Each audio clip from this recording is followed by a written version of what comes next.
सुप्रभात बच्चों, कैसे हैं आप सभी। उम्मीद करते हैं आप सभी अच्छे होंगे। आइए आज हम लोग पढ़ते हैं वसंत का अगला अध्याय, चौथा अध्याय, जिसका नाम है कठपुतली। कठ अर्थात लकड़ी, पुतली अर्थात पुतला, लकड़ी का पुतला। तो यहाँ पर कठपुतली कहने से बच्चों तात्पर्य ये है कि जैसे आप सामान्य रूप से, अगर हम इसके साहित्यिक अर्थ में न जाते हुए भी ऐसे सामान्य रूप से भी देखें तो जैसे जो दूसरों के इशारे पर चलने वाला हो, जैसे हम बोलते हैं अरे वो तो उसके हाथ की कठपुतली है, मतलब वो जैसे चाहता है वैसे उसको हैंडल करता है। तो ये जो चैप्टर है इसमें भी कठपुतली, जो लकड़ी की जो पुतले हैं वो अपने दुख को व्यक्त कर रहे हैं। उनका दुख कैसा है? परतंत्रता का, दूसरों के अधीन होने का, दूसरों के इशारों पर चलने का।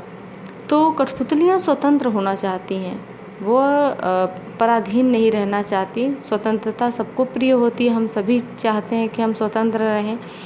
लेकिन यह स्वतंत्रता जब जिम्मेदारी के रूप में आती है तब हम कैसा अनुभव करते हैं या कैसा हम रिएक्ट करते हैं, वो भी निर्भर करता है इस पर।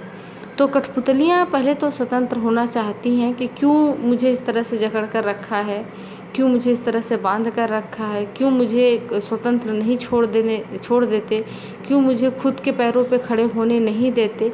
लेकिन जैसे ही उसे एहसास होता है कि अगर मैं स्वतंत्र हो गई, अगर मुझे छोड़ दिया गया या फिर हम सभी को छोड़ दिया गया, तो हम क्या करेंगे? क्योंकि फिर हमारे ऊपर अपनी स्वयं की और सभी की जिम्मेदारी आ जाएगी। तो जब जिम्मेदारी का एहसास होता है तब हम उस जिम्मेदारी से बचने के लिए या फिर उस जिम्मेदारी को निभाने में अपने आप को यदि समर्थ पाते हैं तब तो हम आगे कदम बढ़ाते हैं, अन्यथा हमें लगता है कि हम जैसे थे वैसे ही अच्छे थे। इसी संदर्भ में हम कहना चाहते हैं बच्चों, जैसे कि आज का जो समय है, बहुत सारे बच्चे ऐसे हैं जो चाहते हैं कि हमें माँ बाप की बंधन ना हो, हमें स्वतंत्रता मिले। लेकिन वो माँ बाप ऐसे हैं जैसे कि एक जो नदी का जल है वो बह रहा है, एक तरफ से एक किनारा जो है माता है और एक किनारा पिता है। जिन दोनों के मर्यादित रास्ते में आप चल करके बहुत दूर तक आगे सफल हो सकते हैं। लेकिन यदि आप चाहें कि हम स्वतंत्र हो जाएं तो आप उसी की भांति हो जाएंगे जैसे दोनों किनारे ना हो और नदी का जल बिखर कर नष्ट हो जाए। अगर नदी का जल अगर उसको दो किनारों से बांध कर ना जाए, बांधने से क्या होगा कि वह दूर तक जाएगी और सिंचाई करके हरी भरी और बहुत सारे कामों में उपयोग की जाएगी। लेकिन अगर उसी जल को किनारों से ना बांधा जाए, छोड़ दिया जाए, तो वह जल यहाँ वहाँ फैल कर बिखेर कर बहुत सारा सब कुछ नष्ट कर देगी और स्वयं भी उसका अस्तित्व समाप्त हो जाएगा। तो हमारी भी यही स्थिति है। हमें भी अपने माता पिता के आज्ञा का पालन करते हुए, माता पिता की बातों को मानते हुए हमें इसी तरह से मर्यादित ढंग से आगे बढ़ना चाहिए। न कि हाँ, स्वतंत्रता तो ज़रूरी है, लेकिन जब आप समझदार हो जाएं, जब आप अच्छे बुरे के बारे में आप भेद करना सीख जाएं, तब आपके लिए स्वतंत्रता ठीक है। लेकिन अभी जिस क्लास के लिए ये पाठ्यक्रम में रखा गया है ये पाठ, उसके हिसाब से आप अभी बहुत छोटे हैं। तो हम आप सभी बच्चों से यह रिक्वेस्ट करते हैं या उम्मीद भी करते हैं कि आप सभी अपने माता पिता के सुझाए रास्ते पर, अपने गुरु के सुझाए रास्ते पर, बताए रास्ते पर चलते हुए अपने लक्ष्य को अवश्य प्राप्त कर लेंगे। तो ऐसे ही कठपुतली जो है, कठपुतली के मन में भी ऐसी ही इच्छा है कि मुझे स्वतंत्र कर दिया जाए। लेकिन जब उसे अपनी जिम्मेदारी का बोध होता है तो वह सोचने लगती है कि यह मैं क्या सोच रही थी, क्यों मैं स्वतंत्र होना चाहती थी। आइए हम लोग पाठ को पढ़ते हैं। सबसे पहले मैं बता दूं बच्चों कि इसके जो लेखक हैं वह हैं भवानी प्रसाद मिश्र।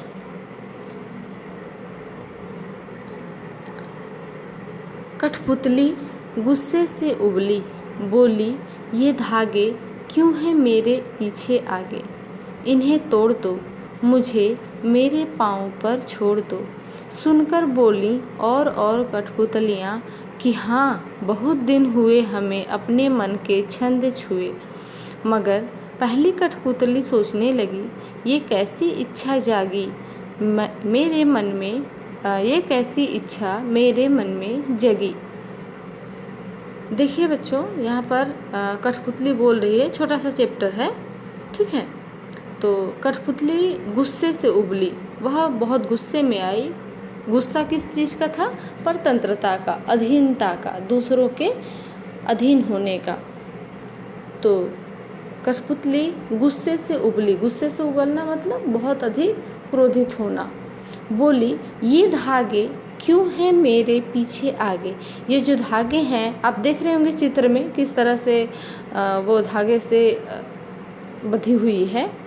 तो कह रही है कि ये धागे मेरे आगे पीछे क्यों हैं, क्यों मैं इसमें बंधी हूँ।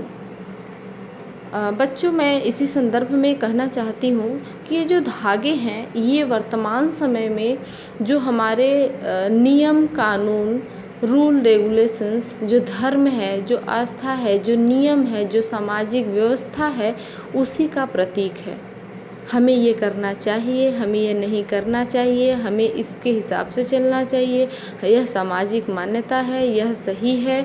तो जो वांछित हो, जो सही हो, जो उचित हो, ऐसे नियम, हम सभी नियमों को नहीं कह सकते, कुछ नियम ऐसे समाज के हैं जो ठीक नहीं हैं, तो कुछ ऐसे प्रथाएं हैं जो ठीक नहीं है, तो हम सभी को नहीं कह रहे हैं। लेकिन जो समाज के वांछित और उचित जो नियम हैं, वह इन्हीं धागों के समान है, जिन धागों के सहारे हम अपने को अपनी पूरी ज़िंदगी बिताते हैं, या उन्हीं के सहारे चलते हुए हम उचित मार्ग पर अपने लक्ष्य को प्राप्त कर लेते हैं। तो जैसे माता पिता ने हमें कहा कि हमें मान लो आप कहीं जा रहे हो और माता पिता ने बोला कि आप उस रास्ते से मत जाना, आप इस रास्ते से जाना। आप सोचे ठीक है, आपने बोल तो दिया, लेकिन आप निकल गए और उसी रास्ते से गए। हो सकता है उस रास्ते पर कुछ ऐसा हादसा हो जो कि ठीक ना हो। तो ये होता है माता पिता के जो आज्ञा का उल्लंघन करना।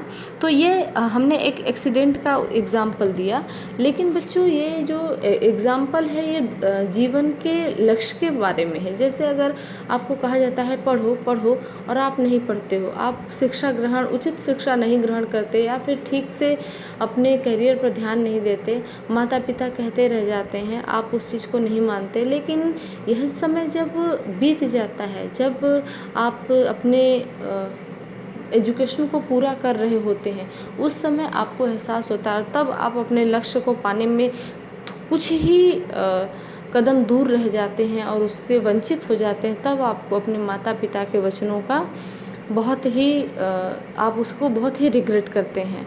तो इसलिए आपको इन चीज़ों का, जो यह कठपुतलियों के जो ये धागे हैं, जो कठपुतलियाँ इन धागों से बंधी हैं, इन धागों को आपको संभाल करके, इन धागों के सहारे आपको चलना है। इन नियमों, इन कानून, इन रीति रिवाजों के हिसाब से ही हमें आगे बढ़ना है। क्यों है मेरे आगे पीछे, तोड़ दो इन्हें, मुझे मेरे पाँव पर छोड़ दो। इन्हें तोड़ दो, मुझे मेरे पाँव पर छोड़ दो। मतलब जो ये जो नियम कानून तुम्हारे, ये सब अपना ख़त्म करो और मुझे स्वतंत्र हो जाने दो। मैं स्वतंत्र होना चाहती हूँ, मुझे किसी के इशारे पर नहीं चलना, मुझे किसी के इशारे पर नहीं नाचना, मुझे किसी के अधीन नहीं रहना। सुनकर बोली और कठपुतलियाँ। जैसे कोई एक, हम एग्ज़ाम्पल दे रहे हैं बच्चों, लेकिन मैं एग्ज़ाम्पल इसलिए दे रही हूँ कि यह क्या सही है क्या गलत आप खुद निर्णय कर सकते हैं। बस मैं आपको एक एग्ज़ाम्पल के रूप में आपको एक्सप्लेन कर रही हूँ। जैसे किसी लड़की को, अगर मान लीजिए 10 लड़कियों का समूह आसपास के कॉलोनी में रहता है, किसी एक लड़की को माता पिता ने कहा कि बेटा शाम को मत निकलो। एक्चुअली निकलना सबका अधिकार है, घूमना सबका अधिकार है, टहलना सबका अधिकार है, अपने किसी कार्यवश कहीं जाना सबका अपना अधिकार है। लेकिन जो समाज की गंदगी है, जो समाज ऐसा हो गया है, उस समाज को देखते हुए यदि माता पिता आपकी सुरक्षा में चाहते हैं कि हमारे बच्चे इस समय ना जाएं क्योंकि वो सेफ़ नहीं होंगे, तो आपको उनकी बात माननी चाहिए। तो अगर आप नहीं मानते हो, अगर आप नहीं मानते हो और आपको लगता है कि मैं सही हूँ, तो इस तरह से जो आपकी उम्र के, जो आपके साथ के बच्चे और भी अगर उन्होंने आपकी बात को सुनी, तो वो भी कहने लगे कि नहीं तुम सही कह रही हो, हम सभी को निकलने का अधिकार होना चाहिए, हम सभी को जाना चाहिए। सही बात है, अधिकार होना चाहिए, लेकिन समय कैसा है और व्यवस्थाएं कैसी हैं और लोग कैसे हैं, इस पे भी डिपेंड करता है कि हम अपने माता पिता के आज्ञा का पालन करें या उचित उनके सुझाए गए उचित रास्तों का अनुसरण करें। तो इसीलिए उस कठपुतली को सुन करके और भी कठपुतलियाँ बोलने लगी कि हाँ तू सही कह रही है, बहुत दिन हो गए हमें अपने मन के छंद छुए। मन के छंद छुए मतलब मन को अपने स्वच्छंद होना, मन का स्वच्छंद होना, जैसे मेरे मन पे किसी का जोर बस ना हो, मैं अपने मन स्वयं जो चाहती हूँ वो कर सकूँ। मगर जब सारी की सारी बोलने लगी तो उस कठपुतली को एहसास होने लगा कि इन सब की जिम्मेदार कौन होगा, मैं होंगी। तो इसीलिए वो सोचने लगी, अरे ये कैसी इच्छा मेरे मन में जगी, अगर मुझे इन धागों से हटा दिया जाए तो क्या मैं स्टैंड खड़ी रह पाऊँगी? नहीं, बिल्कुल नहीं। या फिर मैं अपने पैरों पर चल पाऊँगी? बिल्कुल नहीं। तो इसलिए उसने सोचा कि जब सभी ने बोलना शुरू किया तो उसे लगा कि नहीं, मैंने जो सोच रही थी वो गलत है, मुझे ऐसा नहीं सोचना चाहिए था। और यह कैसी इच्छा मेरे मन में, स्वतंत्र होने की कैसी इच्छा मेरे मन में जगी। स्वतंत्रता का अर्थ उसने समझ लिया कि मैं किस स्वतंत्रता के बारे में बात कर रही थी। दरअसल मैं जिस रस्सियों से, जिन धागों से बंधी हूँ, वह मुझे संचालित करने में, मुझे चलाने में, मुझे मेरे कार्यों को करने में, या जिस वजह से मेरी ख्याति है या जिस वजह से लोग मुझे पहचानते हैं, वो इन धागों की वजह से ही है। मेरी पहचान इन धागों की वजह से है, अन्यथा मैं लकड़ी के टुकड़े के भांति यहाँ वहाँ पड़ी रहूँ, मुझे कौन पूछता है। तो इसलिए फिर उसके बाद कठपुतली ने अपना यह स्वतंत्रता का विचार त्याग दिया। और हम उम्मीद करते हैं कि आपको ये चैप्टर अच्छा लगा होगा और आप कोशिश करेंगे कि आप भी अपने माता पिता की बात मानते हुए उनके द्वारा सुझाए गए उचित रास्तों का चुनाव करें। धन्यवाद।